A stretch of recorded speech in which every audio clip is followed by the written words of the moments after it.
Hello everyone, welcome back to another video. तो आज की वीडियो होने वाली है about FORE school of management Delhi के बारे में। So recently I give my interview for it and it went pretty well. तो उसका experience I am gonna share in this video. तो प्लीज़ आप वीडियो को एंड तक देखिए because it will be a detail video from the starting when you receive mail. तो first thing first, सबसे पहले आपको मेल आएगा and you will be notified that you have been selected and there will be an option to select the slot.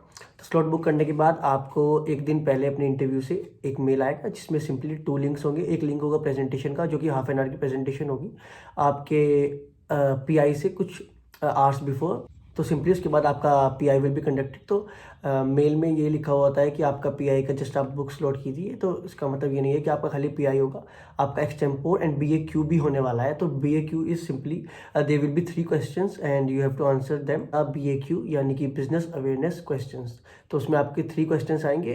तो presentation में तो यही बताया गया था कि एक क्वेश्चन का 1 मार्क्स है, 1 मार्क है। तो उसके बाद आपको जो 3 क्वेश्चंस होंगे उसमें आप चीटिंग करने की तो मत ही सोचिए, क्योंकि कैमरा विल बी ऑन और पैनलिस्ट आपके सामने ही आपको लाइव क्वेश्चंस के आंसर देने होंगे। तो जो पैनलिस्ट जो मेरी बारी में थे, तो देवर 2 फीमेल एंड 1 मेल पैनलिस्ट। तो सबसे पहले स्टार्ट करते हैं अबाउट दी BAQ। तो BAQ की जो 3 क्वेश्चंस मेरे आए हैं, so the first one is about the BRICS countries. तो ब्रिक्स के अंदर कौन कौन सी कंट्रीज हैं उसका क्वेश्चन था। तो जो सेकंड क्वेश्चन था वो था कि कौन सी स्टेट्स में सबसे ज़्यादा फर्टिलाइज़र यूज़ होता है। तो 4 ऑप्शन गिवन थे, तो उसमें से एक पंजाब, एक मध्य प्रदेश, ऐसे टाइप की कुछ स्टेट्स थी। तो उसमें से जिसमें भी सबसे ज़्यादा फर्टिलाइज़र यूज़ होता है आपको सिलेक्ट स्टेट करनी थी।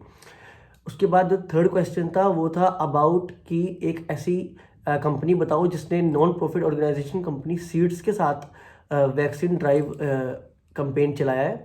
तो उसका आंसर सिंपली मेरे को नहीं पता था, तो बट इसका करेक्ट आंसर है पेप्सिको। तो पेप्सिको ने सीड्स के साथ कोलैबोरेशन करके वैक्सीन ड्राइव को कंडक्ट किया है। तो उसके बाद आते हैं एक्सटेम्पोर पे। तो एक्सटेम्पोर का टॉपिक था, वर्बेटिम तो मेरे को याद नहीं है, पर मैं सिंपली आपको ये बता देता हूँ कि क्वेश्चन रिलेटेड था कि हम इंडिया को चाइना के अहेड कैसे लेके जाएं।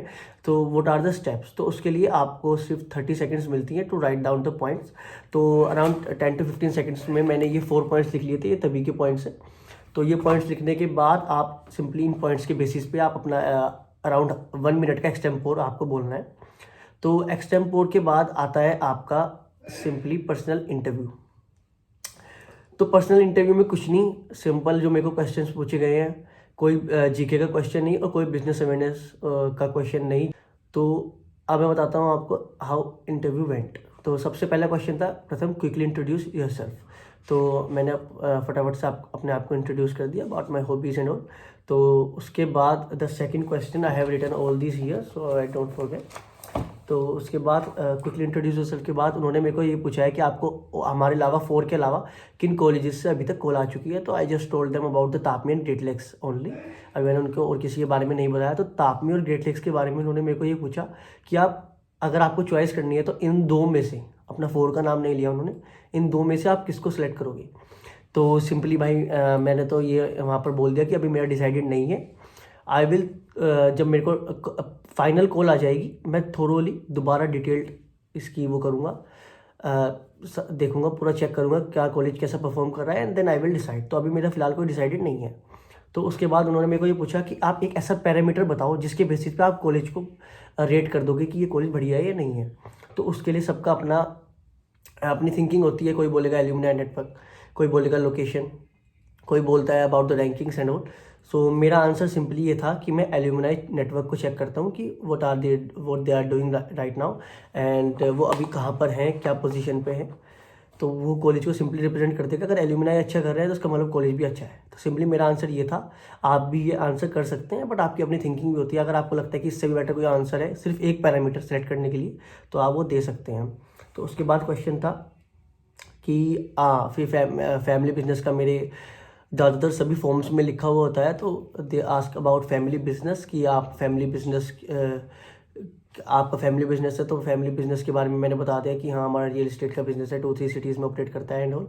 तो उसके बाद उन्होंने ये तो अभी नहीं पूछा था कि फैमिली बिजनेस में आप ज्वाइन होना चाहते हो या नहीं। तो द नेक्स्ट क्वेश्चन वो कि आपको ग्रुप में वर्क करना पसंद है या as a solo.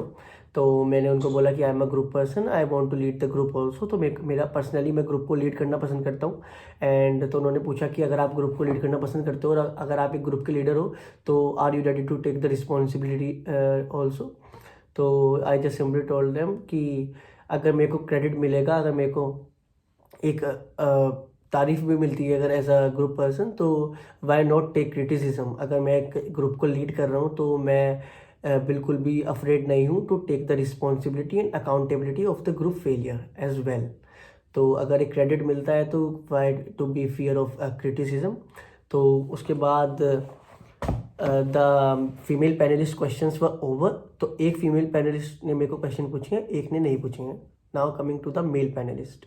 So the male panelist का पहला क्वेश्चन था कि what is your specialisation. So I told them कि मेरा स्पेशलाइजेशन फाइनेंस में है। तो they just simply asked me कि अगर आपका फाइनेंस में स्पेशलाइजेशन है तो आपको फाइनेंस की नॉलेज तो होगी ही थोड़ी बहुत। तो मैंने कहा डेफिनेटली सर, अगर फाइनेंस की तो थोड़ी है मेरे को नॉलेज, आपको क्वेश्चन पूछ सकते हैं। तो उन्होंने मेरे को पूछा है कि फार्म लॉज रिलेटेड आप वहाँ पे फाइनेंस का क्या रोल देखते हैं। फार्म लॉज में तो 3 फार्म लॉज जो सिंपली आए थे वो तो सभी जिनका भी इंटरव्यू है वो उसके बारे में तो थोड़ा रीड करके जा ही रहे हैं। तो उसमें रिलेटेड मैंने उनको बता दिया कि उसमें फाइनेंस का क्या रोल था। उसमें सिंपली ये रोल था कि प्रोडक्टिविटी बढ़े अगर कॉन्ट्रैक्ट फार्मिंग होती है तो। उसमें कोई ये पॉलिटिकल आंसर नहीं था कि वो सही है नहीं है, बस फाइनेंस का क्या रोल था उसमें, कैसे फाइनेंशियली इंडिया ग्रो कर सकती है ऑन लॉस के अकॉर्डिंग। तो उसके रिलेटेड मैंने उनको आंसर सिंपली बता दिया था। नाउ कमिंग फॉरवर्ड, उन्होंने बोला कि आप MBA क्यों करना चाहते हैं, फैमिली बिजनेस क्यों नहीं करना चाहते हैं।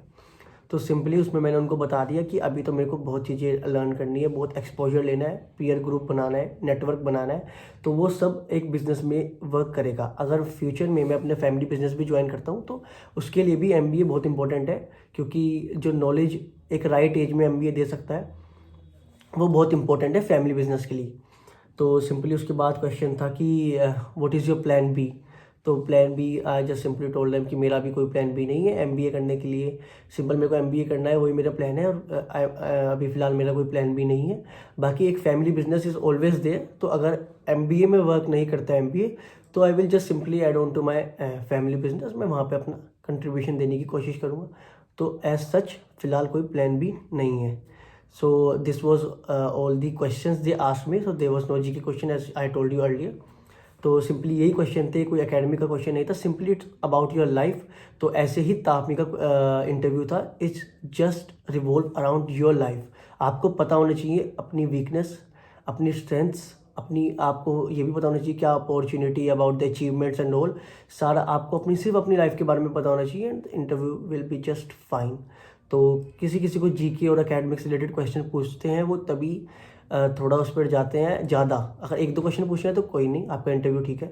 लेकिन अगर वो ज़्यादा आपके GK और एकेडमिक्स पर जा रहे हैं तो उसका मतलब आप अपनी लाइफ के बारे में उनको कुछ ऐसा बता ही नहीं पा रहे हो कि वो आपसे कुछ क्वेश्चन उसके रिगार्डिंग पूछ लें।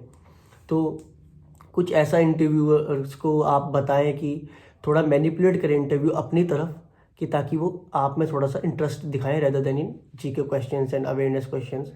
तो सिंपली यही था पूरा इंटरव्यू मेरा। तो लगभग 25 मिनट्स और 30 मिनट का गया। तो यही सारे क्वेश्चन थे जो मैंने आपको बता दिए हैं, आपको उससे एक आइडिया हो जाएगा।